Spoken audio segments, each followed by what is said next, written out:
بسم الله ما شاء الله على الوصفة الجامدة الخطيرة. السلام عليكم ورحمة الله وبركاته. عاملين ايه حبايب ست بسيطة وبنوتتها؟ يا رب تكونوا بألف صحة بألف سلام. صلوا على النبي وزيدوا النبي صلاة. النهاردة ان شاء الله جاي اعلم كل البنانيت وصفة سهلة وبسيطة لإعادة تدوير الأكل البايت اللي عندك. وصفة سهلة وبسيطة زي ما عودناك في مطبخ ست بسيطة وبنوتتها، ومش هتاخد منك ولا مجهود ولا وقت، وكمان على قد الإيد عشان نوفر في ميزانية البيت. قبل ما نشوف مكوناتنا وايه اللي هنعمل منه اعادة تدوير، ما تنسيش في اللايك والاشتراك وتفعيل زر الجرس، وكمان ما تنسيش تقولي لحبايبك وقرايبك عن مطبخ ست بسيطة وبنوتتها. ويلا بينا نصلي على الزين ونشوف هنعمل ايه. يا ترى البنوتة هتعمل اعادة تدوير للاكل البايت من اني نوع؟ الكبدة. هعمل النهاردة اعادة تدوير للكبدة، او ان انت ممكن تعملي الوصفة دي حتى لو انت ما عندكيش كبدة مثلا بايتة، لان هي وصفة سهلة وبسيطة وكمان طعمها رهيب. عندك مثلا كبده هتطلعيها تعملها مع شويه بصلايه، شويه فلفلايه، شويه ملح وفلفل اسود، وتبقى كده ايه خلصت معاكي. المكونات بقى اللي انا هضيفها لها هتقدر تكفي الحبه الصغيرين دول، تقدر نعمل منها وتكفي وتشبع كمان عيله كامله.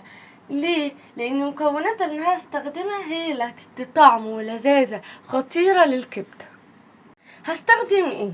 اولا زي ما انتم شايفين بصلايه مبشوره وفلفل احمر على اخضر متقطعين صغير.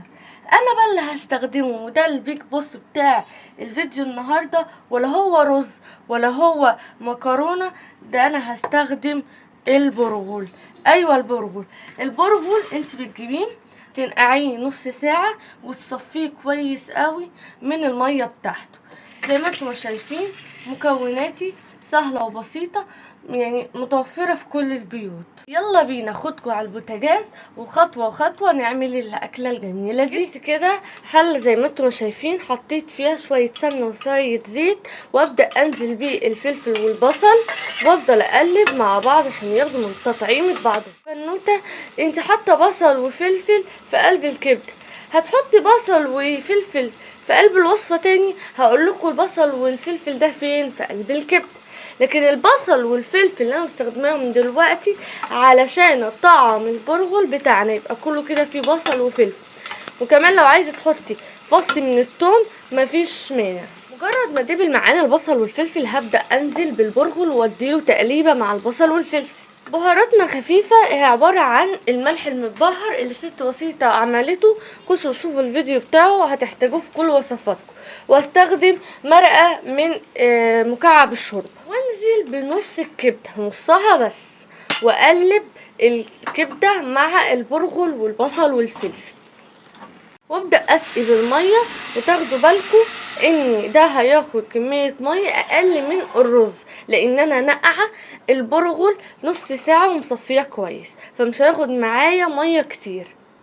نقلب بقى ونسيبه يستوي. اللهم بارك على هذا الجمال، حاجة في منتهى الروعة. عايز اقول لكم الريحة خطيرة خطيرة خطيرة في منتهى الجمال والحلاوة. عايز اقول لكم كمان لو انتوا عايزين تسقوها بمية، ممكن انتوا تسقوها بعصير طماطم، ما تقولش لا. تحطوا كمان عايزين تحطوا عليها صلصة طماطم، ما تقولش لا. ولكن كده هي حلوة وريحتها عايزة اقول لكم في منتهى الجمال. في شوية مخلل، شوية بتنجان مخللين، تاكلوها كده لوحدها حاجة ما شاء الله سهلة وبسيطة. ما خدتش مننا وقت، يعني 10 دقايق 12 دقيقة بالكتير عملناهم في السريع. حولنا وعملنا اعادة تدوير الكبدة البايتة لاحلى واجمل تطعيمة ممكن، ووصفة ممكن ان انتوا تقدروا تعملوها بيها. الكبدة بالبرغل حاجة في منتهى الجمال. البرغل كمان حاجة سهل وبسيط تقدري تعمليها. بلاش بقى الروتين بتاع الرز والمكرونة، لا، دي وصفة كاملة متكاملة. البرغل مع الكبدة. باللايك والاشتراك وتفعيل زر الجرس. ويا رب اكون قدرت افيد كل البنانيت. احنا البنانيت بنفيد ونستفيد من بعضينا. يلا يا بنوته ابهري عيلتك وقرايبينك باحلى واجمل وصفه تقدري تعمليها للكبده. ومن هنا الفيديو الجاي اسيبكم في رعاية الله وحفظه وبسلام، والسلام عليكم ورحمة الله وبركاته.